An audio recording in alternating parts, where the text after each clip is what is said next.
Taiwan's election results are out. Taiwan's ruling Democratic Progressive Party, DPP, wins its third consecutive presidential victory with the selection of Lai Ching-te or William Lai as their new president.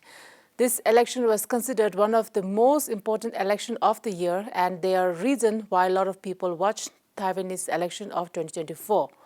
This new leadership in the island nation will help determine regional and global ramifications on diplomatic efforts, economic stability, and potential for all-out conflict with China. To discuss more on the outcome of Taiwanese election and Taiwan's close relation with Tibet cause, I am pleased to have joined by Dr. Tsewang Dorjee, a research fellow from Tibet Policy Institute of Central Tibetan Administration, with us today for this conversation. Welcome back to our program, Tsewang. Yeah, thank you. So, Tsewang, you were in Taiwan on 13th January last month when the results were out of the Taiwanese presidential election this year. So, can you tell us what were the your impression of the Taiwanese democratic process and the overall mood there? My impression on the Taiwan election is quite impressive and good at all.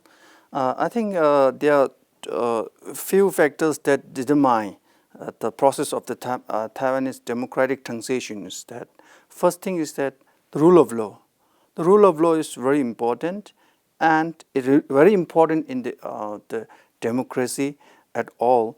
But the rule of law in Taiwan is very impressive. Wherever you go, either you go for a street, either you go for coffee shop or political space, people they strictly follow the rule of law.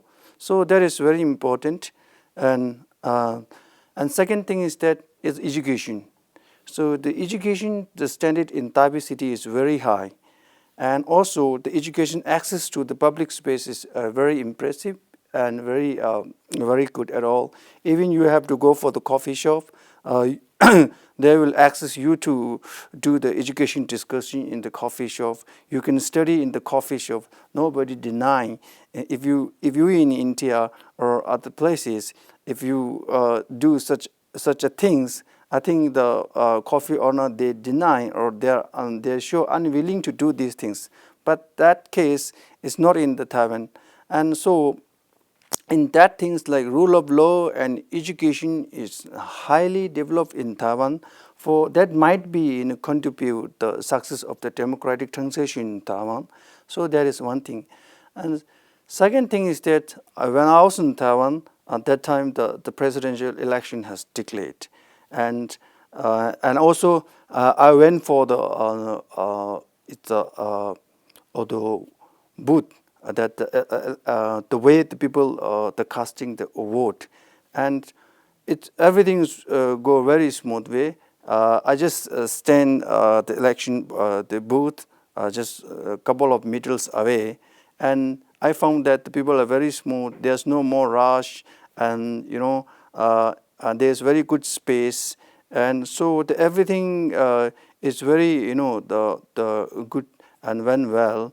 So in that case. And also like it's emotional, very emotional. Like there are three parties actually the contesting the presidential election, right? And then when the result came out, and finally the DPP won the election, and then those who lose their candidate, and they are very emotional. But despite the having emotional, but they won't go a violent way and something like that. So the overall is very healthy and very emotional, as well as like it's a perfect example of the democratic transition. I think the overall the impression is very good, but my the observation is very limited because I stay for 5 days. So, so can you talk to us about amount of pressure that the PRC has exerted on this election and in the past on Taiwan? Yeah, you're right. Actually, the PRC's pressure on the Taiwan is actually it's omnipresent. Actually, it's no more secret. So everybody knows about. And before the Taiwan's election started, so there are so many speculations that PRC in the invasion of Taiwan, and then their missiles are launching very next to the Taiwan island, and military aggression is so taking place, and there are so many the pressures in terms of the political, military, and economic, and then one of the most speculations that talking about in international political areas that is the economic factors, because Taiwan is a small island but economically is very strong, and then Taiwan has produced more than 80% of the world the electronic chip that so, and then so the speculation is that the PRC might be destroy these companies to down the Taiwan actually. In that case, actually, if suppose that theory might come in reality, so the loss is not only happen to the Taiwan, it will also affect to the international economic. So that means like the Taiwan election and PR's pressure is not not the matter between the Taiwan and the PRC. It's also the international politics. It's also the geopolitics in the Taiwan Strait, and also it has a political and economic implication to the international platform also. But so that is actually the geopolitical relation between the Taiwan and PRC, but in this election, despite having huge pressure from the PRC to the Taiwan, but people of the Taiwan, they choose the TPP. So that means there are so many speculations, and if you look at the Taiwan from the outside, you might thought that the PRC easily invade the Taiwan, but when you look when you are in the Taiwan, because during my 5 days stay in Taiwan, I didn't feel that people are getting pressure from the PRC. They are very normal actually, and though they got missile alert SMS through each and every mobile in the citizens of the Taiwan, but they feel that is very usual, so they didn't feel such a pressure from the PRC. And then the result is also came out, and we know that the TPP won the election. So actually the PRC wants to be the president from the candidate which is from the Kuomintang party, but the PRC's best option for the presidential candidate is a fall down. So it shows that the Taiwanese people are giving so much respect to the value of the democracy and their way of life, and they are not actually they are not getting feel the threat from the PRC. So that is actually quite impressive. And so through that, what we understand is that the people of the Taiwan are not afraid the threat from the China. So Tsewang, can you talk to us about the relation and support from the new president and vice president toward our cause? That is actually quite early to say about whether they will give support for Tibet issue or not. But definitely there is no antagonistic in the point of view towards the Taiwan-Tibet relations. So that is quite sure at all. And if you look at the history, actually, the history, especially for His Holiness to visit to Taiwan, right? So the first ever His Holiness Dalai Lama's visit to Taiwan is in 1997, right? And then 2001, and the last one is 2009. So if you look at these three visits, and so they might have the political differences in towards the Tibet issue. So especially in 2009, the ruling party was Kuomintang. And then if you look at the 1997 visit, the ruling party was TPP. So that means for my understanding through this analysis is that so they don't have much the political differences, whoever may come to the ruling party, but if you look at His Holiness Dalai Lama's 3 visits to the Taiwan, so both of party they invited to the Dalai Lama, His Holiness the Dalai Lama. So there is one thing.